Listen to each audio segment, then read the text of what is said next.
Yeah, welcome to episode 6 of Wildcat Fanalytics. I'm Jesse. This is Mike, the first episode that we have done following a loss. When So we're not winners. Yeah. we did very little prep, and we're gonna try to experiment with being laying it all out there. But Mike, yeah. So how are you holding up, my friend? It's so much harder to rewatch the loss. So at some point, I swear I'm going to go back and do like a rewatch, at least of the extended highlights. But um, yeah, it's tough. It's dumb because we knew this team wasn't going to you know, very unlikely that we were just going to go, whatever, undefeated 43 or whatever and oh, and so and I think at the start of the season, if you ask like which of these really difficult non-conference games were you going to lose, you're like Duke probably, and we won at Duke, which is great. So don't forget that. And then Purdue, and so it's probably fine, but it hurt. It's smart. See you. How you doing? Yeah, well, I mean, I every time this happens, I notice that my ego gets swept up in the grandiosity of the narrative part of college basketball. And people, at least in our culture, we're so quick to create static meaning out of things that are actually quite fluid and unfolding, like a season, you Sure. know? Yeah. And so, I have to remind myself, it just hurts to be like the apple of everyone's eye. And then, you know, it's sort of like, oh, okay, well, we're on to the next, but I know none of it's real. So I just have to remind myself, like it's amazing. Like Steph Curry the other night, did you see the Blazers actually? This is the most Blazer thing of all time. They stopped his consecutive 3-point made streak. Did you see Oh this? no. Oh He no, I had didn't see that. That's he that's he terrible. he had made a 3-pointer in 268 Yeah, I straight remember games. reading. I remember That's reading like two something. Yeah. right, it's like that's like a little over 3 seasons. And he went 0 for 8, 2 for 12 overall, and they He's a won. bad shooter. And they won He's just anyway, of that's course, yeah, because yeah. it's freaking That's Blazers. But I'm a Blazers fan. For people who don't oh. know, I lived in Portland for 11 years, and I'm in Oregon. But that's very Blazers. And so, he's playing the Celtics tonight, and I guarantee you it doesn't bother him a bit, that he probably like honored that streak and, you know, probably shed a quick tear and Yeah. probably didn't make too much meaning of it, and so we live in a world where meaning making is so emphasized in this kind of like static way. And it's like, man, these seasons are long and there's so many data points. I think UConn lost like 4 out of 5 at some point last year. And Yeah. Yeah. anyway, let's do, I have a few takeaways. Do you want to just kind of like riff on those, or Yeah. Yeah. we're gonna be a little less structured, so I will say I think Tommy feels like you feel, and yeah, I'm sure he would appreciate your attitude more than the average fan, who probably is going, "We used to be great, but now we suck." But right. Tommy's presser, he came out of it and was just like, "Look, that was fun. That's good. It's okay to lose. We're gonna learn some stuff. Um, I think we will learn some stuff out of that. So let's talk about some stuff that you Yeah, and I learned, or um, right. what you want to kick us off? Yeah, and I'll just say I learned a lot from being a coach because Yeah, I've coached. I think the most wearing thing as a coach for me was dealing with disappointment. And sure. you cannot survive in coaching as long as Tommy has without being able to orient yourself around those things very lightly, because otherwise it's just crushing. Like the recruiting losses, the falling short of individual and collective goals, like it's constant, even when you're You it, successful. yeah, you think about how successful Gonzaga had been with him at on that at at the top of the list of reasons why, and failure. You know what I mean? Yeah.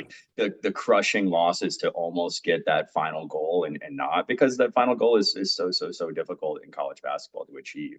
Which is Um, why you know, I think the healthier coaches who make careers out of it have to eventually embody some level of sort of priority of a process, or which Tommy very much is, because otherwise, like the stress will drive you into the ground. And that's why yeah, people like Urban Meyer, had to had to take breaks. And I coached with a guy who at the time I was 31, he was going on 50. He was like late 40s, and he'd been doing it for like 25 years at the same school at Portland in the WCC. And so Mm. I used to just be so confused when I would just pour my heart into a recruitment, and it just seemed so unjust that this kid went somewhere else, and he'd be like, it's all right. You're on to the next. And now I kind of get it more now. And so I just want to say, like, I feel these losses so deeply as a fan as well, and I get it, and it totally sucks. But I kind of fall back on my coaching self to be like, all right, like let's gain perspective, Yeah, we're not in Gaza, yeah, yeah, yeah, So anyway, yeah. I'll just go through what I wrote, and you'll have some stuff to say. I think the the number one thing that I was texting you about was we did find a response in Yeah. sort of the first third to second third of the second half, and that was Hmm. something that either of his first two teams, once things became unraveled and the tactics didn't work, or we weren't hitting shots, or we didn't have a response to a lead guard in a pick and roll, we just sort of like basically dissolved the game, and Yeah, that's why, that stat of his 11 losses, I think 8 of them were double digits. yeah, And so what I liked about this one was, that team was as good and well prepared and well executing an offensive team as I've seen us play in Tommy's tenure. yeah. They On they that went day, nuclear. it reminded me of Sam Decker and Yeah, Kaminsky in yeah. Where 15, you're just like, how are you gonna do it? Yeah, we made some mistakes, but I think all that's been well trod ground, so I don't need to repeat any of that. I think, we know all that. But I did like that it takes a good, mature leader to also let go of your conviction enough to improvise. And I liked that not only did they go to that zone, but it was with, Pella at the 4, Caleb, uh, KJ, JB. and JB, and Keshad wasn't in the Yeah, game for like 8 minutes. And yeah, that's actually when we came back, which I thought was really, really hopeful. And just to see them sort of like stay poised and aggressive, and there was a moment where I think we had 2 possessions where we were down 4 with the ball and hmm, plenty of time, 6, 8 minutes yeah, left. But that team, the way they were executing, we would have had so little room for error. I think, yeah, and I think a couple possessions later, we were down 71-65, and we had like 4 straight possessions where we got defensive boards, and we had like a turnover, and it just like didn't happen. And yeah, you just, at that point, you've left yourself, you'd have had to been perfect. yeah.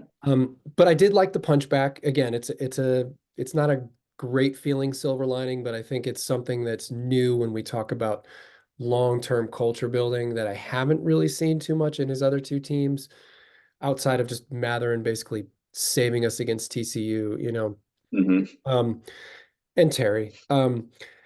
Let's see. Yeah, so those are my first 2. You're gonna probably talk about Boswell. I don't want to presume to know what's going on with him because, for instance, he could have missed 2 practices. And so it might Yeah. not be about focus or, effort or understanding. I don't. I'm But not it's a trying to tear chance. guys up. No, it's a chance for him to go through a hardship though. Yeah. Yeah, and I think that's good. It's Mhm. good for him to have to do. One really hope that health wise, like physically, I know every guy that's playing is playing through something, Mhm. especially Mhm. as the season progresses. That's just the nature of being an athlete. But hopefully he's good to go and feels pretty strong. Pretty confident about his legs. There was that a little rumbling about maybe he's tweaked the knee or something like that. So I hate to hear that. Yeah, of So course. I've had some my main worry going into the game, was like, hey, I just really hope that he's able to to fight through screens and to do a better job of chasing and it wasn't there. You But you were that's you were prophetic when we were talking about Wisconsin. You saw the yeah. sort of the you saw the vulnerability there. and we blew the doors off of them. And so there's not like the Mm-hmm. tape doesn't probably hit as hard, when Mm-hmm. you're like, yeah, well, coach, we still won by 25. Similarly with Pella, and I gave him a pass in that Wisconsin game where I was like, oh, like he got blown by, a couple of times by, whatever that wing Mm-hmm. that Yeah. he was guarding, Store. Store. Yeah. And I'm like, oh, that was fine because he had him go into the defense. He sent him into the defense, and it was. But look, like it's not fine. It's not always fine. Yeah. It's when you win by 25 against somebody you hate, it's great. It's fine. When you lose, that tape hits a little harder, and so hopefully that's an opportunity for those guys to think about, hey, like the guys off the bench were kind of doing a better job than us. That shouldn't be the case, and hopefully they use that as a learning opportunity. And these guys are competitors. They're future pros. They have pro mindsets. They're gonna get there. Yeah. I believe that. And yeah, I mean, there's a couple points I want to make. First of all, most coaches, including our last head coach, Mm-hmm. would not have scheduled Wisconsin and then Purdue, Alabama, Florida Atlantic. It would have been Wisconsin, then let's stay at McHale and play Jacksonville State, or Yeah, and so I think the beauty of going to play Purdue and getting exposed in these ways is that you wouldn't get the chance to learn that stuff yeah, if you're playing Jacksonville State. And with the caliber of their execution, it pushed the defensive concepts and the coverages that we talk about to a limit, which is awesome because you have that's the only way sometimes to get a 19 or 18-year-old's attention is to be yeah, able to say, all right, well, look, it's hard to learn when you win because the room for error is so big that it's hard to take on those details for anybody, even a yeah, totally. 22-year-old. And so when, like you're saying, when you go and you say, well, see, look, like this team, you cannot have that margin of error because they're so efficient. And I actually thought I really appreciated how we guarded Edie. I thought we did a really good Oh yeah, job against oh him. yeah. I don't think he got That behind the defense once. I don't think he had like no, he everything was over the top. Yeah.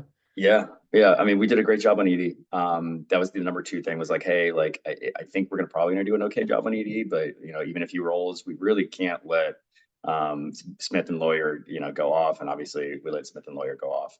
So Um, that's the other thing I was going to say is that they the what I alluded to in my little soliloquy there last week yeah. before the game was that it could be a little bit of a trap to think that you can match Hmm. them because if you look at the teams that have beaten them, the last two teams to beat them were Northwestern and Fairleigh Dickinson, and I have a feeling it's almost like a desirable disadvantage to just let go of the temptation to even try to match them. And I think there Yeah. was a little bit of ego in Arizona to be like, well, we're the team that can actually go toe to toe. Yeah. And I would need a better basketball tactician to explain what we were trying to do with the coverage. Maybe you have an insight, but what I would say, just kind of watching it intuitively, was I see what Tommy was trying to do enough to say that if they had executed it perfectly, I could see it being effective, but it was a really big ask. Yeah. And it's just maybe they're not there on that level with a team that's execute, and some of it's execution. Like once that Lawyer kid hit like his third running 15-foot bank shot, I was like, well, Yeah. what are you gonna do against that? So Yeah. sometimes guys make shots. Yeah, as you alluded to the Decker experience, we're just like, well, like if you're hitting jumpers over, Rondé's Right. extended, 7 whatever wingspan, like I don't know, man. I think God had a different plan for the today. Totally. I wish I'd have seen maybe the thing that bugged me the most in the beginning of the game and what could have maybe turned the tide is I just wish I would have seen a little bit more urgency on the Yes. boards to because they did miss. When you're talking Yes. about, hey, if they needed to execute, we needed to execute our defensive game plan perfectly in order for this to go well. I think a lot of times in the beginning that we did because we did force a miss, but then we weren't the quickest to the rebound. We weren't the toughest to the rebound. The ball bouncing off of the court before somebody gets to it. And we've seen previously we're that team that's flying around and we're making those effort plays. And just in the beginning of this game, we weren't. I don't know if we were thinking too hard. I think Mhm. um, Lloyd alluded to, hey, I think I gave the guy, I think Mhm. I overthought it. Yep. I think I gave the guys a little too much to think about. I think they were in Um, there, they were a little in their heads, and I don't think it was lackadaisical or disrespectful of Purdue. I think it was just like they were not in that place of attack and instinct. totally. Yeah. Yeah. So you're right, And because we actually executed, I thought we looked great. Our offense, our sorry, offense was good. what our offense was great. I mean, Yeah. aside from my two stats were the 11 offensive rebounds and 10 steals, and the 10 steals killed us because there's a live ball turnovers and they all felt like just atomic bombs, and Yeah. Those are and and backbreakers are and it's a terrible. team Purdue does not turn people over. I think they're in the 320s on Ken Palm and turnover creation or something. So like that was brutal, but like but go ahead, sorry. So yeah, No, I the mean rebounding was huge. Yeah. and then the one thing where you're talking about ego and hey, maybe we didn't need to match them. The one thing that comes to mind on that is maybe Bala post stuffs on ED, are probably not where we need to go. And I hate to look back and quarterback it like that, but um, just yeah, I mean, take the, it's good. This isn't, that's an ego killer, hopefully, for some of these guys. And they'll have plenty of ego to push them further, but probably good to get in check a little bit to be like, look, like there are other players out there that are really, really good and maybe better. Um, We can't just, it's Careful. not, you don't just win because you're Arizona and you show up. And that's something, so many teams have to go through and until you have like mature pros in their late Yeah, 20s sometimes. I mean, even look at yeah, Giannis last year. They're the one seed and they lost in the first round. And he's like, we're doing our best, like yeah, it's really hard. And I mean, so the other thing I thought that was really so the 10 steals were brutal. And just acknowledging how much you and I both happen to love Pelle Larsson, and unfortunately, in the first half of that game, he really sort of reverted into whatever happens to him, where the decision yeah, making kind of goes awry. And I actually think it's a similar thing. It's like Pella. I'm going to use another baseball analogy. Pella to me is like one of those defensive whiz shortstops who can get to every ball. And because he thinks he can get to every ball, he's going to make a miraculous play. So he ends up with a whole season worth of highlights, but also like 35 errors. yeah, And I think like because Pella is in that decision-making position where he can do everything, he sometimes forces and obviously we all know, when Pella can sort of spiral it's really rough on the team. Like, but I will say yeah. again, thought he had a nice second half. That take right at Edie's chest was high level, and he ended up with 10 Love it. points. And um, he was really critical in that zone. So I love the idea that he had the psychological resilience, even after he had took two shots. And side note, hopefully, his body's okay. Yeah, yeah, yeah. Yeah, geez. Yeah, side note, hopefully his wrist is okay. Mhm. I know I know, we've got a uh, physical therapy genius on the Wildcat Authority message board. As always, shout out Wildcat Authority. Shout out. He's like that. He's like, I rewound the tape, and that wasn't good, and legitimately could be a long term injury. So really, really hope that he's okay. Yeah. Disappointed to see a game where Pella didn't shoot a three, Right. given how successful he has been, and we were just talking about like and obviously Wisconsin, we didn't expect him to go 4 for 4 every game, but I did want to see him take 4 attempts every game because Yeah. he's that quality of a shooter. And I mean, I think we only took maybe 11 attempts, 11 threes the entire game. It was pretty Like, much Caleb and then Boswell. Yeah. and then Boswell, Oh for shooting 4. Yeah. from half court. It felt like every time. Yeah, Yeah. They it's did it. we They we did we, it. we They need did a him. sneak. They did a sneaky job defensively, and I think Edie affords them a Yeah. lot of room to be aggressive. I mean, they're basically like an Arizona on steroids in terms of Mm, what they can do in drop coverage. And I don't think they have right. better. I don't think they have better personnel all the way through. But basketball is a strong link sport, and one uber dominant player Hmm. can have an incredible ripple effect. And credit due to those guards. I'm a little confused as why they were so open and how they just kind of waltzed to the bucket so easily. I wonder if we just didn't respect or didn't expect them to attack like that and we're waiting for kickouts. But you live and learn. So The other positive takeaway, I thought Keshad was phenomenal. I thought overall, just yeah, he was great. harkening back to some of my concerns before the game, the officiating was fantastic. Hmm.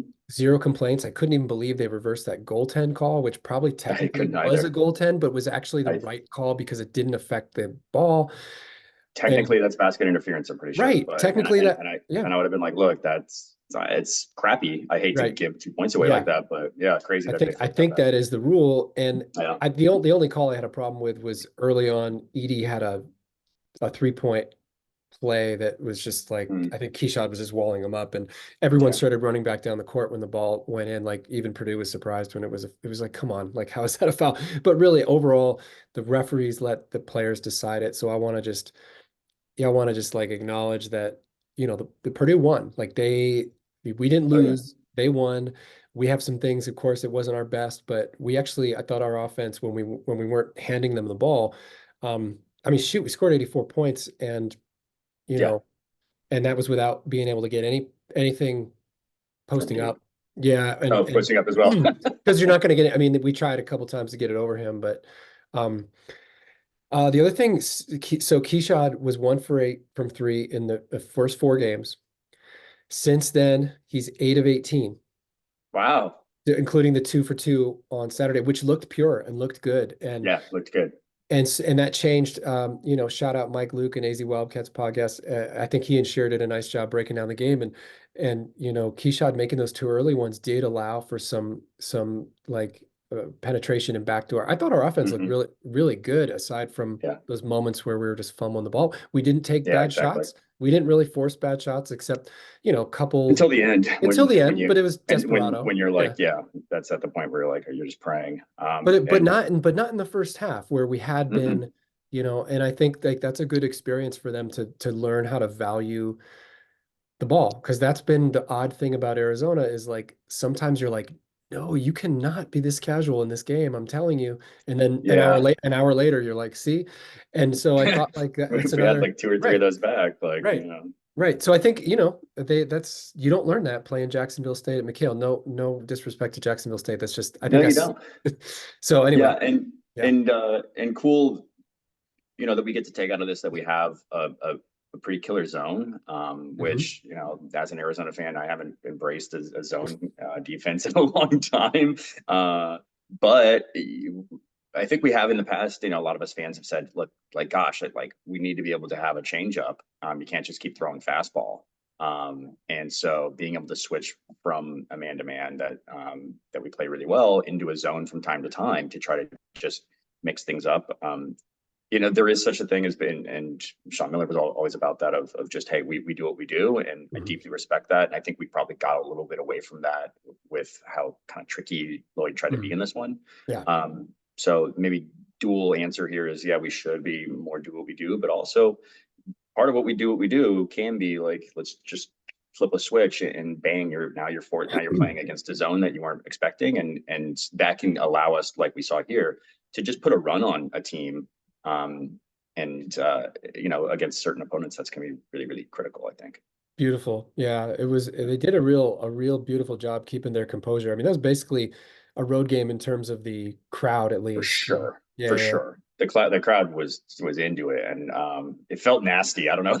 I wasn't at the game, but they were passionate. Shout out to Unfortunately, yeah. Purdue Shout for out having to passionate Purdue, fans. Yeah. I mean, unfortunately, if you watch sports long enough, you understand like that was a perfect that setup for them to win and that was their Yeah. Super Bowl. And credit, not saying like Arizona's more important and glorifying our self-importance, but just like if like I said, if Arizona had been 6-2 and ranked 18th. Right. I think we actually Right. might have had a different game.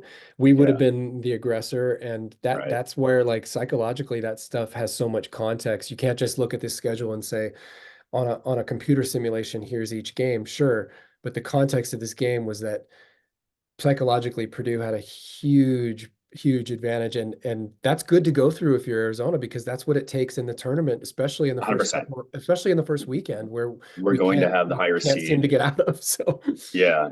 So yeah, we're going to be the one hunted, right? And you just really need to be prepared for that. Especially, and I think especially as you get into, because those first couple of games maybe, shouldn't be that competitive. But especially if you get into like a Sweet 16 game, that's where, really anyone can win. And so, want them to have that experience now. Speaking of the psychological of going into a game, we're going into a game tomorrow night, where we're coming off a loss, and so I'm sure that we're hungry. Alabama, they're coming off two losses, and not bad ones. They're coming off losses of, against teams that they probably felt like they could have won, but that you respect that you lost to them. That's Purdue, and a neutral versus Purdue, and at Creighton. So do we, they're going to be really hungry. They're going to want to prove something. They don't want 3 L's in a row, I'm sure. But we're going to get the benefit of mostly a home crowd, I think, in Phoenix, and I'm really curious to see who comes in with the more aggressive, more desperate kind of mindset to prove, that most recent L or the most recent couple aren't who they are. What would you, as a Arizona fan, want to see from the team that would sort of restore some of your mojo? Yeah, ball screen coverage Mhm. from really Kylan and Pella. I need to see those guys sticking with guys better. Again, I really hope that physically that they're feeling, um, you know, again, they don't have to be 100%, but are you there to where you can, be competitive and chasing guys off screens? Even if you get left behind, you need to stay in that play, or just communicate well if you're going to switch. So I just want to see, again, like you said, I think offensively we played pretty darn well. Obviously, I think a little bit more 3-point shooting would be good given how well we shoot it. But really defensively, I thought was the issue there, and I'd like to see. And Alabama has guys that will make you pay if you're leaving them behind, right? Mark Sears is not effing around. That guy, So they're not going to hesitate. no, I think that's the thing that every team has to learn. And I watching Arizona with the lack of urgency, I wonder if this team needs to learn. Like you're not just gonna get guys to miss because of the name on your chest. And these teams you're playing, Purdue and Alabama, back to back, arguably the two best offensive teams in the country. yeah, And Alabama might even be harder to guard in a certain ways because they're just totally spread, um, exactly. guard oriented. See, I mean, Hmm. you talked about it with Boswell's concern against Wisconsin. Like, I don't want to see a team where they have a guard that can slice us up, and that's this team. Yeah, 100%. So you're gonna have to talk me And off the ledge in this game. I'm with you there. Like Mm, this is one where I'm like, I mm. mean, this is tough. And they just got a lot. Alabama got some Hmm. pretty good tape on how to f with us, so Hmm. it doesn't feel great. Yeah, I mean, you were correct. Like this is a really really dangerous It's a really scary game. Yeah. offensive team, and it's going to be a scary game. You know, Grant Nelson hasn't been shooting it well from three, Hmm. but he is a stretch big, and Hmm. that has its Hmm. own difficulties for us. So the the other thing that I really want to see is I loved our bench. I still love our bench. I need points, like defensively, I think they've been phenomenal. KJ has been passing the ball really well, coming off of a high school and AAU season where he got, kind of trashed in the rankings because he was turning it over too much. He's looked really gifted out there, passing and defensively, but him, JB, Krivas, we need points, man, because we're going to, if Pella's not feeling 100, if Kylan's not feeling 100, and even if they are, they're probably going to be chasing dudes around and expending a ton of energy. We need our bench to show up here. And so I expected bench depth to be an advantage for us in the last game. I need it to be an advantage tonight or tomorrow night.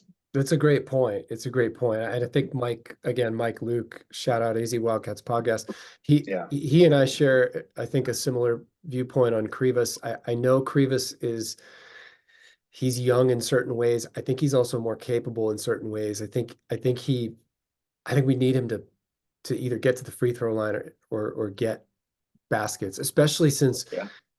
Bradley and KJ, that's like not quite where their development is. They're Hmm.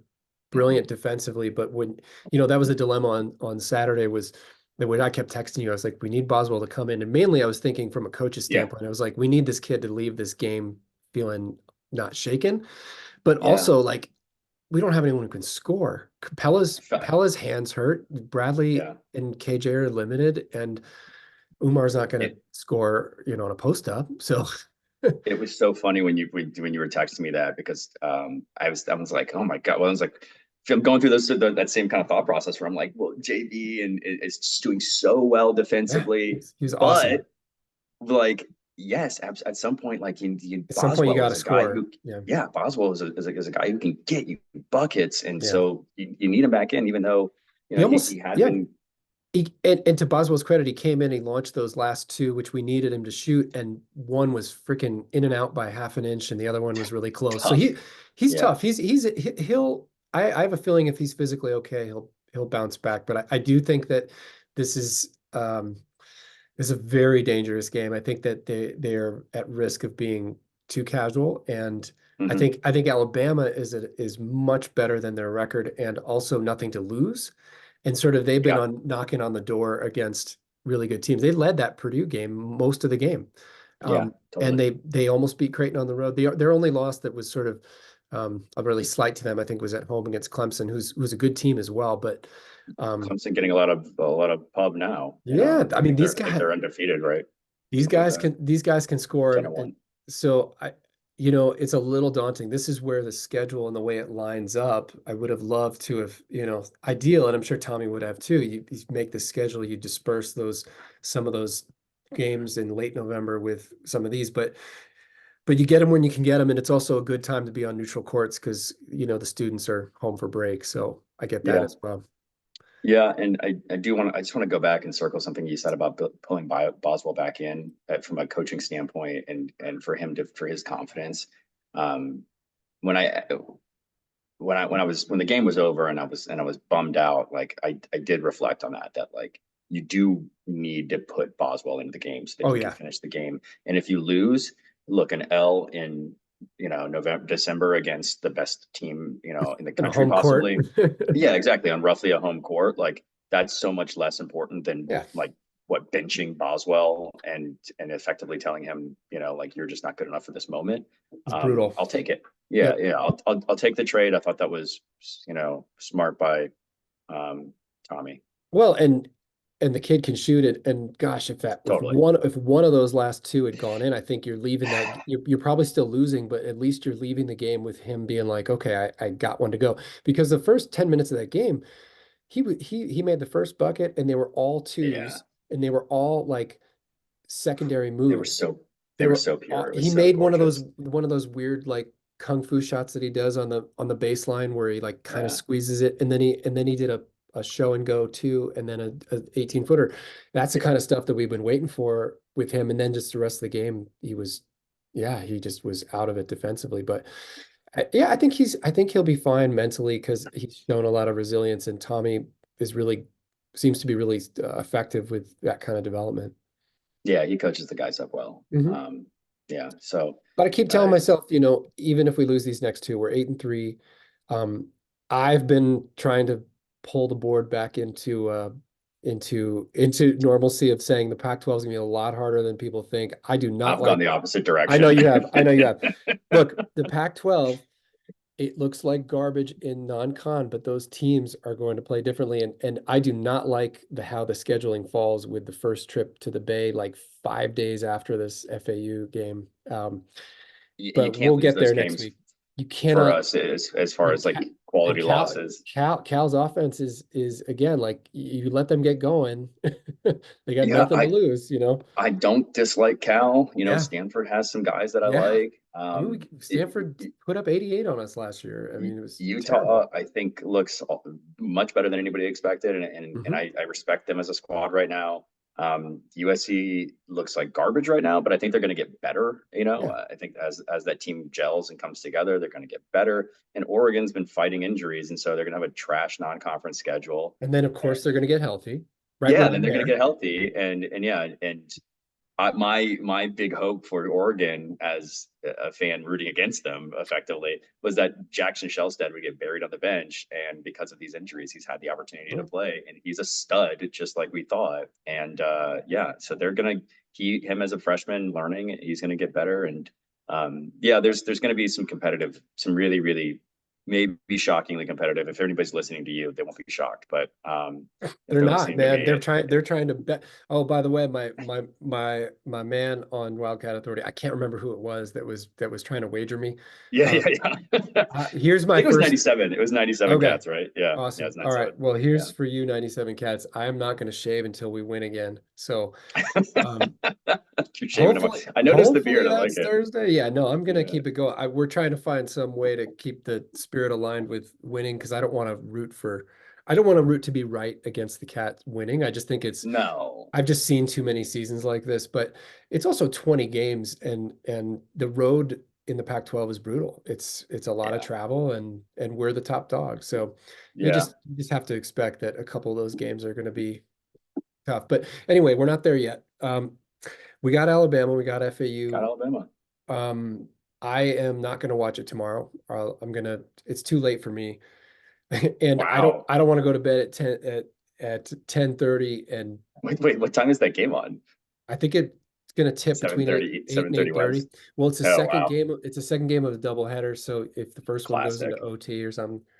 Yeah. Oh, okay. So it looks like 11 Eastern. So 7 should be a 7:15 on the West Coast. No, wait, I Okay. thought it was 8:30. Oh, I've got it. Well, What do you got? let's not give.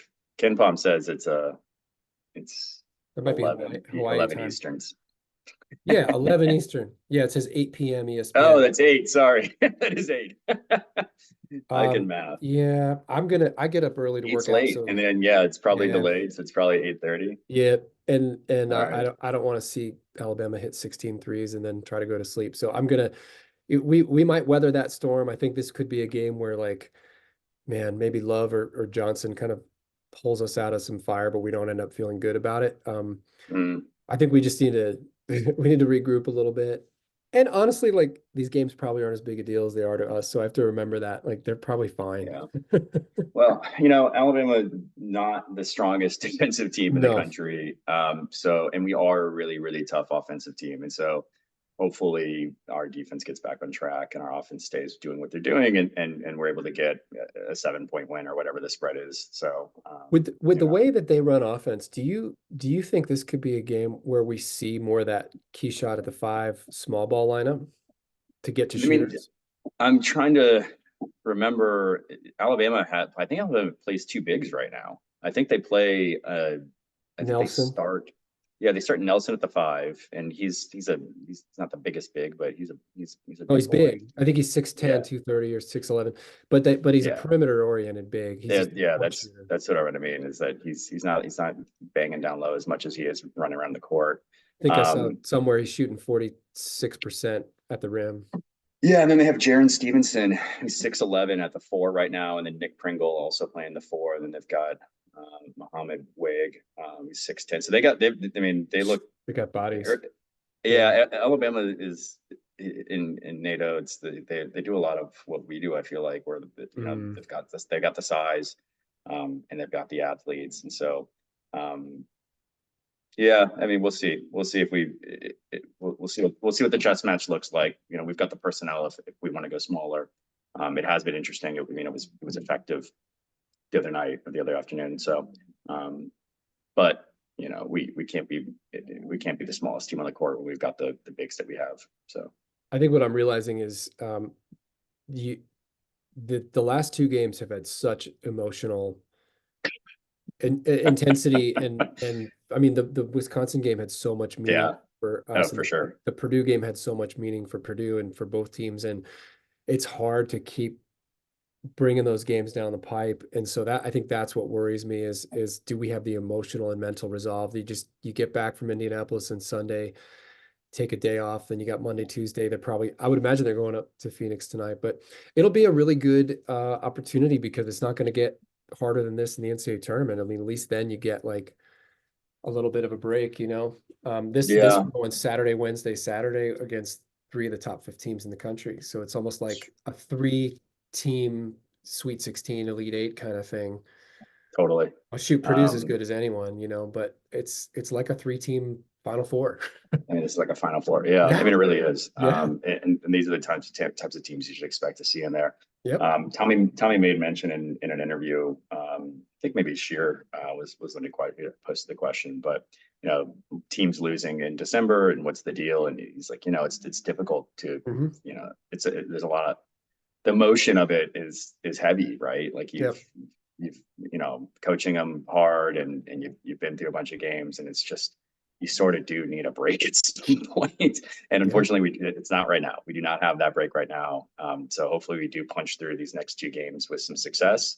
Um, I, you know, even if we take, like you said, even if we take an L, I hate to believe that we would take Mm. three in a row, but Oh, if you take an God. L, hopefully we do it with the same kind of fight Yeah. and kind of vigor that we showed in that last one.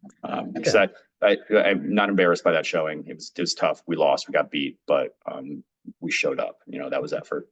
We didn't fold and lose by 25, which Totally. that would have sucked. But We had every right to because they mhm. were just on they were just nuclear. They were on fire, but we stuck And in. yeah. Yeah, and it's not even the record. If we go 8-3 and you look at that, if you can manage 16-4 in the conference, or as apparently everybody but me thinks 18-2 or better, then then you're in a really good. You said five losses, I think. I could see five for sure. I Okay, think yeah, I think 15-5 or 16-4. I would make okay. that bet in a heartbeat. But I think either way, I think, what's the big deal? It's like you're going to come through, Yeah, I mean, then what you're a 20, four seed 23 maybe. and yeah, and probably Yeah, probably a and three with that schedule. And yeah, and then you go, you know, it what's might be is good that for bad? this team, right? Is Just that bad? Yeah, I mean, have something to prove. like you said, that UConn team last year, and I got a good buddy that is just a ride or die, you know, deep UConn fan. So Me too. Yeah. I get to watch them a lot and gently root for them whenever they need it, which isn't often. They just seem to take care of Mm. themselves. But yeah, I mean, they looked like the best team in the nation to begin last year, and then they looked like just absolute garbage in the middle of the, you know, that non-conference play, and then righted the ship and made some changes, I think, and got going. And so if we need to right the Yeah. ship and make some changes, it is what it is. That's And cool. they even lost in the semis of the Big East tournament to Marquette, I believe. Mm. So I don't know if I told you, but I actually grew up in Connecticut, and so Oh well. I grew up in Connecticut right around, like, my coming of age, sort of early adolescence was right around Calhoun, Tate George, Chris Smith, Yeah, the totally. Christian Laettner shot, Sure. um, and everybody in Connecticut, because there's not really much else. Yeah. Everybody rallies around UConn, and especially since the women have been so good. And so I Mm. have I have some high school friends that are diehard, that are like, oh yeah, we're gonna win again. Yeah. They're pretty convinced. I've watched them a couple times, and I think that if they get that Castle kid at full strength, they look really, really tough to beat They for look sure. really, really good. Really good. Yeah. And the effort and stuff like that I'm talking about of chasing down that you know, they're not going to let the ball hit the deck before they get a hand on it. You know, they've those effort plays that I thought that losing Jackson from last year, who I just think the world of as a connecting player, Yep. as you know, as the soul, a gel MVP. guy. Yeah. Yeah, a guy that I hope that Terry would come back and Yep. look exactly like that Yep. for us last year. You know, losing him and still keeping that culture, I guess, is great. You know, it's hats off to, you know, the other Hurley. And hopefully we're able to, you know, kind of do that for next year. It's one of the things that's been on my mind about, Right. hey, we're going to turn over a lot of guys, I think, and have a lot of youth. Even if we bring in some experience, do we maintain that culture of effort and fight? So So I'm so looking forward to our conversations in the spring, now that the yeah. portal is alive, because Mm. this I would expect we'd lose the entire starting five. Yeah. Are you in that Yeah. boat? Yeah. Yeah. I mean, I yeah. think So what do Boswell's we think? going. Yeah. Yeah. So that's the whole Yeah. starting five. Yeah. Yeah. Um, So but that's that, crazy. Yeah. that's yeah. So I anyway, love who that's we have on the I bench. know I love who's coming in, but that is crazy. it's a lot to be a basketball coach these days, in the era of Yeah. of the Wild West and the portal. Well, are there any specific stats that you think we'll look at? So we would next meet after both of these After games. FAU. You Yeah, it's know, crazy. I and We haven't even FA discussed FAU. FAU's, And I don't know much about them, except that apparently their guards are amazing. And that I've watched him a little bit in that center. He reminds me a lot of the guy from Tennessee, mm, a really good athlete. You said he's foul prone, but we're gonna have our hands Yeah, full that's for right. sure. We're gonna have That's our right. hands Yeah. full. A great chance That for, I think the upside here for Arizona fans is if this team can come out and meet the challenge, we don't necessarily have to win both games. We gotta probably win one. If we do win both and the guards feel like they've redeemed themselves, we should be mentally in a good place because you're not going to get any tougher on both extremes than Purdue, Alabama, FAU when you talk about like guarding tough to guard offenses that have really unique advantages and unique strengths. mhm. Yeah. Those Yeah, teams, those 100%. teams, right? Those teams have weaknesses. Alabama can't guard, and hopefully our offense is valuing the ball enough that we can just outscore them. Hmm. FAU doesn't. FAU is not exceptional defensively, No, but we got to be able but to those guard. are those are three of the best offenses Right. in the country. And yeah, absolutely right that they've got personnel or lineups that are dagger, super sharp, effective, and can how we're going to deal with it. And it's going to be really instructive. It's going to be Yeah, cool. because they're not going to back down. You're not going to overwhelm them like you might have a little Hmm. bit like Wisconsin or Yeah. they're going to stick to their guns and they're going to come out blazing. So Yeah. I think it's great, as long as Cats fans can handle, the humility of another loss or close games or whatever it ends up being. Hey, like teams who win the NCAA tournament are normally not 37 and 3, it happens, but you're seeing more and more. Look, how many one seeds even made it to the Elite Eight last year? Was it everybody was Totally. out? Yeah. So Yeah. 5 seed against a 5 seed, and we beat the crap out of San Diego State and Maui last year. That was one of our most impressive halves of the whole season. So, um, yeah. So let's get beyond just those surface metrics. The road is We long. Yeah. gotta So I be don't have any. tough. Uh, yeah, I don't have any specific stats. It's maybe I'll think of some and give it a post. But yeah, it's mostly going to be just how we're able to respond to these unique challenges, and I'm super excited. I think defensive rebounding is one thing, especially coming Okay. off what Yeah. Purdue did. Totally. Yeah. I think Shear said, wildcatauthority.com, Jason Shear said, uh, I think Alabama's like 23rd in whatever Mhm. metric of offensive rebounding. That must be Ken Palm. Okay.